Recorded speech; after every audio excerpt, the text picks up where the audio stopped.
పేద మధ్యతరగతి ప్రజల సొంతింటి కల కలలుగానే మిగిలిపోతుంది. తెలుసో తెలియక పర్వతాపూర్ సర్వే నెంబర్ 10-11లో లేఅవుట్ చేసినప్పుడు కొంతమంది వ్యక్తులు ప్లాట్లను కొనుగోలు చేశారు. అయితే కొద్ది రోజులకే ఆ భూమి మొత్తం ప్రభుత్వ భూమి అని చుట్టూ కంచెను వేశారు.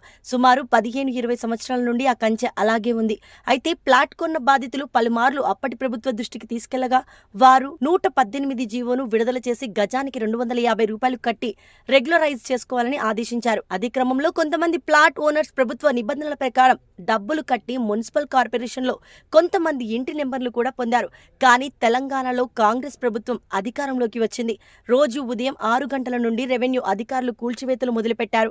ఇంకా వివరాలు తెలియాల్సి ఉంది. సాయి ప్రియ ప్లాట్ ఓనర్స్ అసోసియేషన్ తీవ్రంగా ఖండిస్తుంది.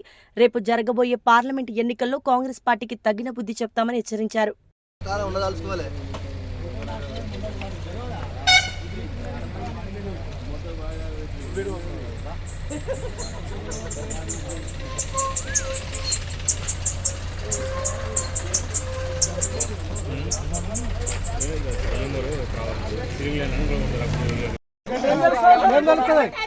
లక్షలు తీసుకుందామే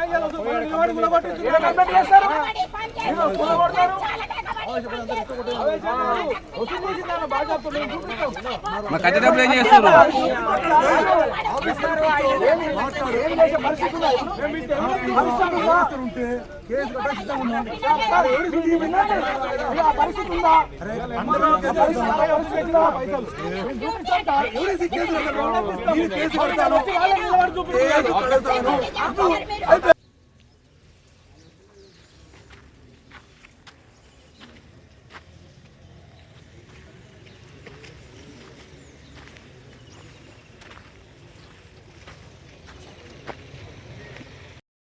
మా గుండెలు ఉంటాయి, అమ్ముకుంటారా మీరు?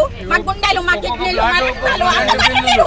మా నిత్యాలు నర్సుని సంపాదించుకుంటారా? మీ పిల్లలకు పెట్టుకుంటారా మీరు?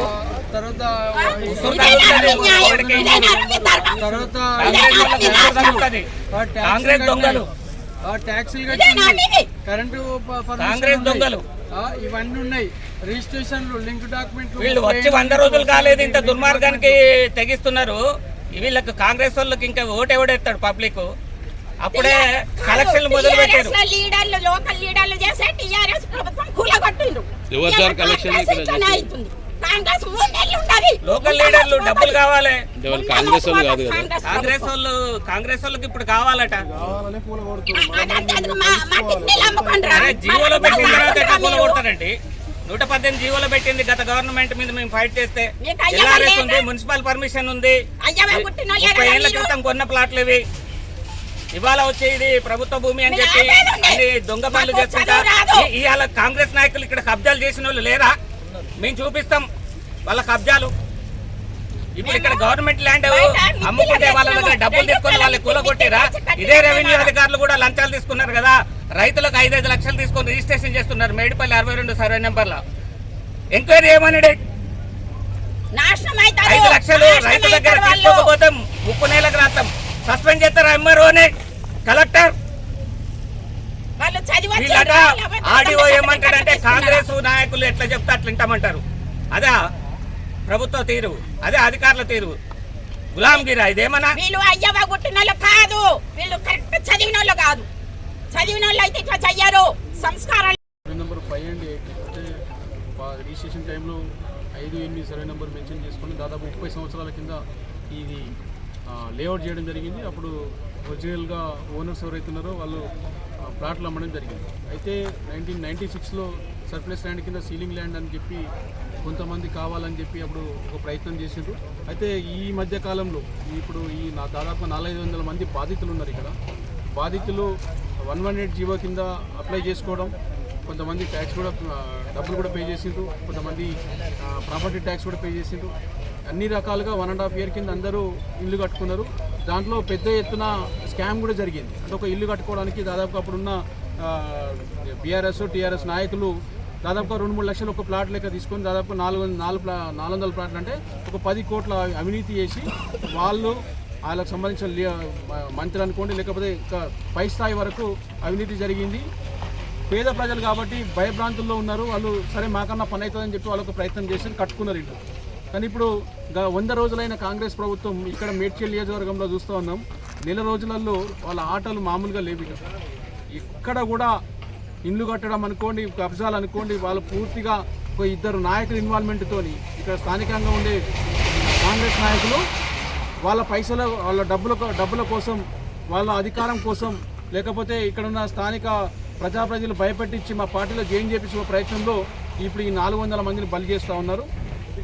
అన్ని రకాలుగా వీళ్ళు ల్యాండ్ మీద అంటే ఇల్లు కట్టుకొని ఉన్నా కూడా ఈరోజు రాత్రి ఈరోజు మార్నింగ్ 4 o'clock వచ్చి అధికారులు ఇదే మన ఎంఆర్ఓ 1.5 year కింద ఉంది, కట్టినప్పుడు ఆమె కళ్ళు మూసుకొని ఉందా లేకపోతే జిల్లా ఆఫీసర్స్ కళ్ళు మూసుకున్నారా అసలు ఏం అర్థం కాలేని పరిస్థితి. నువ్వు పేద ప్రజలు కట్టుకున్నప్పుడు నిజంగానే నువ్వు 118 కింద క్లియరెన్స్ చేసిన బాధ్యత అధికారులు ఉంది. కనీసం వాళ్ళు చెప్పడమన్నా కనీసం ఇప్పుడు కొంతమందికి కోర్టు నుంచి స్టే ఉంది, ఇప్పుడు ఆ కోర్టు నుంచి స్టే తెచ్చుకునే అవకాశం లేకుండా పేద ప్రజలు ఎవరైతే ఉన్నారో వాళ్ళని భయపెట్టించి ఈరోజు పైసలు వసూలు చేసుకోవడానికి వేరే రీజన్ ఏముండదు. ఇప్పటికైనా ఎంఆర్ఓ గారు కొంతమంది అధికారులు వాళ్ళ చెంచాలే వాళ్ళ పని మనుషుల్లాగా పనిచేస్తున్నారు కదా కాంగ్రెస్ నాయకుల దగ్గర, వీళ్ళందరి దగ్గర పైసలు ఈయనకి రెడీ ఉన్నారు పాపం వాళ్ళు. ఎందుకంటే వాళ్ళ జీవితం ఆశయం అన్న వాళ్ళ జీవితం మొత్తం పలంగా పెట్టి ఈరోజు ఒక బిడ్డ పెళ్లికో లేకపోతే చదువుల కోసమో మేము ఇక్కడ నివసించాలనే ఉద్దేశంతో వాళ్ళు ఇన్ని ప్లాట్లు కొనుక్కున్నారు. అలా చేసిన పాపం అది ఒకటే. కానీ ఇప్పటికైనా మీ నాయకులు నేను చెప్తా ఉన్నా, మీరు అందరు క్లియర్గా తెలుసు, ఈరోజు ప్రజలకందరికీ తెలుసు కాంగ్రెస్ నాయకులు డబ్బుల కోసమే పనిచేస్తున్నారు. డబ్బులు వసూలు చేయడానికే భయభ్రాంతులకు గురి చేసి ఈరోజు టీఆర్ఎస్ పార్టీని నాయకులను కొంతమంది కొననీకే ప్రయత్నంలోనే ఈ డిస్మెటల్ చేసిండ్రు. అధికారులు కూడా కనీసం మీరు చదువుకొని వచ్చిండ్రు, ఈరోజు సమాజంలో అంటే ప్రజల కోసం సేవ చేయాలి, ప్రజల కోసమే పనిచేయాలని చెప్పి అధికారులు ఉన్నారు. కానీ ఇక్కడ అటువంటి వాతావరణం కనిపిస్తలేదు. మేడ్చల్ నియోజకవర్గంలో ఈరోజు ప్రతిదీ చిన్న పర్మిషన్ కావాలన్నా అధికారులు కూడా వాళ్ళు ఎమ్మెల్యే లేకున్నా అధికారంలో లేకున్నా వాళ్ళ దగ్గర పోయి నిలబడుతున్నారంటే ఏ స్థితిలో ఉందో చూస్తున్నారు మేడ్చల్ నియోజకవర్గం. ఈరోజు ప్రతిదీ ప్రజలు గమనిస్తూ ఉన్నారు. ఏదేమైనా కూడా మేము